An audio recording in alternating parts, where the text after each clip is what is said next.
Mi esposa me pidió un tiempo, pero descubrí con quién lo estaba pasando. Mi nombre es Carlos, y supongo que mi historia no es tan diferente a la de otros hombres. Teníamos una vida. Una buena vida, diría yo. Ana, mi esposa, era el sol de mis días. Llevábamos 15 años juntos, y cada uno de ellos había sido una aventura, un aprendizaje constante. Teníamos un hogar lleno de risas, un hijo, Mateo, de 10 años, que era la luz de nuestros ojos. Mi trabajo como arquitecto me mantenía ocupado, pero siempre encontraba tiempo para ellos. Ana, por su parte, era maestra de primaria, y su pasión por los niños era contagiosa. Nunca pensé que algo pudiera romper la burbuja de felicidad que habíamos construido. Pero entonces llegó el día. Un martes por la noche, después de cenar, mientras Mateo jugaba en su habitación con sus figuras de acción, Ana me pidió que nos sentáramos en el sofá. Su voz era suave, casi un susurro, y sus ojos, normalmente tan vivaces, estaban apagados. Carlos, empezó, jugando con los pliegues de su falda. Necesito un tiempo. Mi corazón se detuvo. Un tiempo. Esa frase. La había escuchado en películas, en historias de amigos. Era el preámbulo, la señal de que algo andaba muy mal. ¿Un tiempo? ¿De qué hablas, Ana? Pregunté, sintiendo un escalofrío que me recorría la espalda. Ella levantó la vista y la culpa brilló en sus ojos. Estoy agotada. Emocionalmente agotada. Siento que no soy yo misma, que he perdido mi centro. Necesito espacio para respirar, para encontrarme de nuevo. Traté de entender. La miré, realmente la miré. Sí, había estado un poco más callada últimamente, un poco más distante. Había asumido que era el estrés del trabajo, la rutina. La vida. Nunca imaginé que se sentiría tan perdida. Pero, ¿qué significa eso? ¿Separarnos? Mi voz se quebró. La idea de que ella no estuviera en la silla frente a mí cada mañana, de no ver su sonrisa al despertar, era insoportable. No, no nos separemos, Carlos. Solo, espacio. Que no compartimos la misma cama por un tiempo, que cada uno tenga su propio aire. Seguiremos viviendo en la misma casa, por Mateo. Pero necesito esta distancia emocional para sanar. Me sentí como si me hubieran arrojado a un mar gélido. Quería protestar, rogarle, decirle que podíamos solucionarlo juntos. Pero vi la desesperación en sus ojos, la sinceridad de su agotamiento. Si lo que necesitaba era espacio para sanar, ¿quién era yo para negárselo?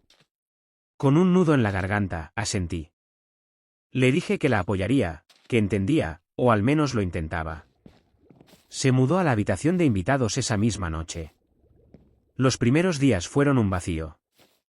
La casa se sentía enorme y silenciosa, a pesar de que Ana estaba a unos metros. Cenábamos juntos por Mateo, pero la conversación era superficial, forzada. Ella parecía una sombra de sí misma, y yo, un náufrago en mi propio hogar. Pero con el paso de las semanas, algo empezó a cambiar. Y no para bien. Ana empezó a arreglarse más. Al principio, lo atribuía a que quería sentirse mejor consigo misma, una parte de su encontrarse. Se maquillaba con más esmero, elegía ropa más elegante, incluso para salir a dar un paseo, hacer unos recados. Un día la vi salir con un vestido que no recordaba haberle visto en años, y se veía deslumbrante. Mi corazón dio un vuelco. ¿Se estaba recuperando? ¿O se estaba arreglando, para alguien más? Luego vinieron los mensajes. Su teléfono nunca estuvo lejos de ella. Lo llevaba consigo a todas partes. Al principio, eran vibraciones discretas, pero luego empecé a notar que lo revisaba con una sonrisa que no me dedicaba a mí. Y lo peor, los mensajes a medianoche. Me despertaba y la veía en el pasillo, con la luz del móvil iluminando su rostro, escribiendo en silencio. Cuando escuchaba mis pasos, lo guardaba rápidamente o fingía revisar algo sin importancia. Nuestras conversaciones pasaron de superficiales a inexistentes. Antes, hablábamos de todo, del trabajo, de Mateo, de planos de futuro. Ahora, si intentaba iniciar un tema, ella respondía con monosílabos o cambiaba de tema abruptamente. Sus ojos esquivaban los míos. El contacto físico desapareció por completo. Era como si se hubiera construido un muro invisible a nuestro alrededor, y yo estaba solo a un lado. La teoría del agotamiento emocional comenzó a desmoronarse en mi mente. ¿Agotamiento? ¿Ella se veía más motivada? ¿Escondida? La energía que antes le faltaba para nosotros, parecía tenerla para sus misteriosas salidas y sus mensajes secretos. La sospecha me carcomía. Día tras día, noche tras noche, mi mente creaba escenarios, cada uno más doloroso que el anterior. Empecé a buscar señales, a interpretar cada gesto, cada palabra no dicha. Me sentí patético, espiando en mi propia casa, pero no podía evitarlo. Necesitaba saber. Necesitaba la verdad, por muy dura que fuera. Un día, mientras Ana estaba en la ducha, vi su cartera sobre la mesa. No pude resistirme. La abrí. No buscaba dinero, ni cartas de amor. Buscaba pistas. Encontré un recibo doblado de una cafetería que no reconocía, en un barrio al que nunca íbamos. La fecha era de la semana anterior, a una hora en la que ella, supuestamente, estaba dando un paseo. Debajo del recibo, encontré un pequeño folleto de un centro. Centro de Apoyo y Desarrollo Integral para Niños. ¿Qué era eso? ¿Y por qué lo ocultaba? Mi corazón latía con fuerza. ¿Podría ser? ¿Estaba con alguien que trabajaba allí? ¿O está llevando a cabo alguna actividad secreta en ese lugar? La dirección del folleto me quemaba en las manos. Esa noche, no pude dormir. Al día siguiente, disculpándome del trabajo con una excusa endeble, decidí que era hora de actuar. Tenía que ver con mis propios ojos. Esperé. Esperaré a que saliera por la tarde, como solía hacerlo. La vi despedirse de Mateo con un beso rápido, coger su bolso y salir. No dijo a dónde iba, solo que estaría fuera un rato. Subí a mi coche y la seguí, manteniendo una distancia prudente. Mi estómago era un nido de serpientes. Ella la condujo hacia la parte sur de la ciudad, un barrio que no solíamos visitar, más viejo, con calles empedradas y edificios bajos. Mi garganta se secó. Aparcó cerca de un edificio de ladrillo antiguo, con grandes ventanales opacos. Era el mismo que aparecía en el folleto. El centro de apoyo. Respiré hondo. Mi mente corría a 1000 por hora. ¿Era una oficina? ¿Un consultorio? ¿Se encontraría allí con alguien? La vi bajarse del coche. Se arregló el pelo, alisó su falda.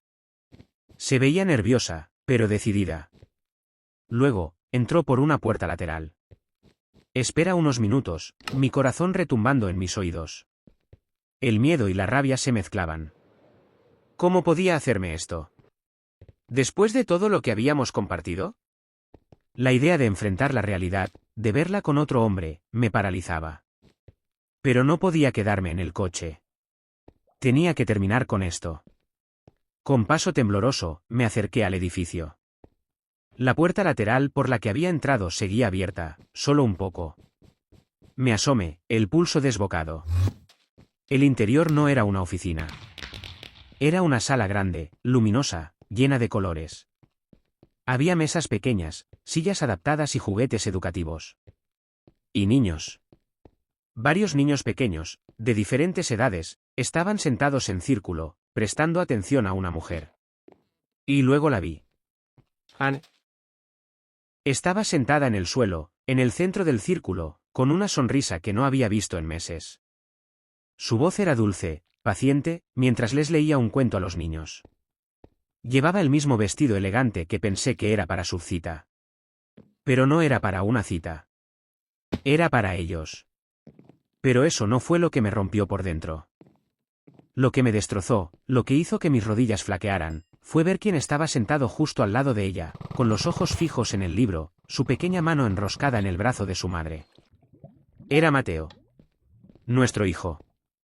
Se suponía que Mateo estaba en casa de su amigo, jugando a videojuegos. Pero allí estaba, en el centro de apoyo, con una expresión seria y concentrada. Me escondí detrás del marco de la puerta, mi cuerpo temblaba. Observar. Vi a Ana interactúa con Mateo, una mirada de comprensión mutua que nunca les había visto. Vi a otros niños con diferentes necesidades, algunos con dificultades para hablar, otros un poco más lentos para entender. Y Mateo estaba allí, no como amigo, sino como uno más. Una oleada de recuerdos me golpeó. Las veces que Mateo se aislaba en las reuniones familiares. Sus dificultades en la escuela con ciertas materias, que yo achacaba a la falta de atención. Sus problemas para hacer amigos duraderos. Su tendencia a estar solo, a encerrarse en su mundo de figuras de acción. Yo siempre lo había visto como un niño tímido, especial, pero nunca había profundizado más allá. Pero Ana sí. Ella había estado viendo las señales, investigando, buscando ayuda. El agotamiento emocional no era un pretexto. Era la pura verdad.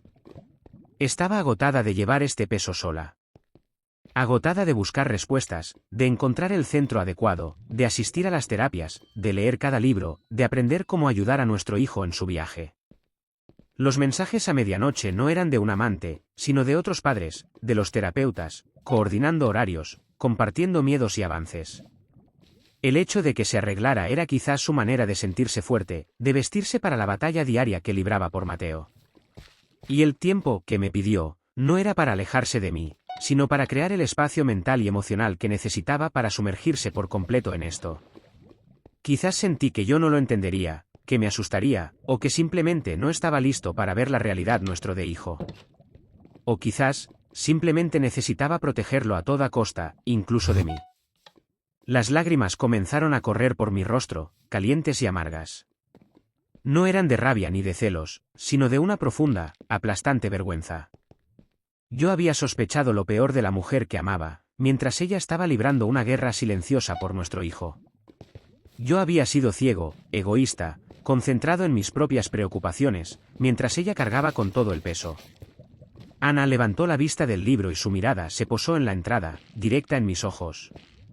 El shock, la sorpresa, y luego una pizca de dolor cruzaron su rostro. Soltó el libro, y Mateo, sintiendo el cambio en su madre, también me miró. Su expresión, por un instante, fue de pura confusión, y luego, de algo parecido al miedo. No pude decir nada. Solo di un paso hacia ella, con las lágrimas corriendo libremente. Ella se levantó, entregándole el libro a una de las asistentes del centro. Los niños la miraban, curiosos. Ana vino hacia mí, su rostro una mezcla de confusión y tristeza. «Carlos. ¿Qué haces aquí?», preguntó, su voz apenas un suspiro. Yo, lo siento, Ana, logré balbucear, el nudo en mi garganta ahogándome. Lo he visto. A Mateo, y a ti. Hacer. Sus ojos se llenaron de lágrimas. Yo, no sabía cómo decírtelo. No quería preocuparme. Él ha estado teniendo problemas para procesar ciertas emociones, para socializar, para comunicar sus sentimientos. Los especialistas creen que es un tipo de ansiedad social con un pequeño retraso en el procesamiento sensorial. Es algo leve, pero requiere trabajo, apoyo. He estado viniendo con él aquí en secreto durante meses. Necesitaba estar completamente concentrada. Me sentí tan abrumada, tan sola. ¿Sola? Mi voz se quebró. Siempre estuve aquí. Siempre lo estuve. Lo sé, dijo ella, su mano tocó mi mejilla. Pero sentí que solo yo lo veía, que solo yo entendía su lucha. Tú siempre tan fuerte, tan ocupado con tu trabajo. Me aterrorizaba que no lo entendieras, que te asustaras, que me vieras débil. El tiempo era para no colapsar, para poder dedicarle todo lo que él necesitaba, sin distracciones, sin la presión de fingir que todo estaba bien en casa. Me derrumbé. La abracé con todas mis fuerzas, sintiendo el temblor en su cuerpo, el peso de todo lo que había estado cargando. Me presioné contra ella, y por primera vez en meses, sentí que volvíamos a ser nosotros. Perdóname, le susurré al oído. Perdóname por sospechar, por pensar lo peor. Por no haberme dado cuenta. Por dejarte sola. Ella me presionó más fuerte. Estamos juntos en esto, Carlos. Siempre. Nos separamos, y por encima de su hombro, vi a Mateo.